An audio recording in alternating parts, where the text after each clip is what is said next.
أعوذ بالله من الشيطان الرجيم. بسم الله الرحمن الرحيم.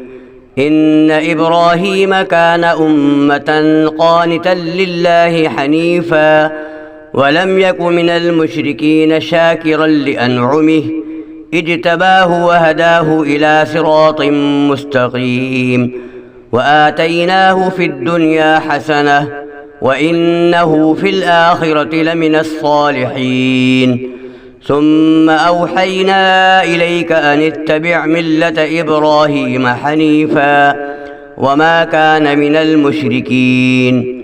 إنما جعل السبت على الذين اختلفوا فيه وإن ربك ليحكم بينهم يوم القيامة فيما كانوا فيه يختلفون.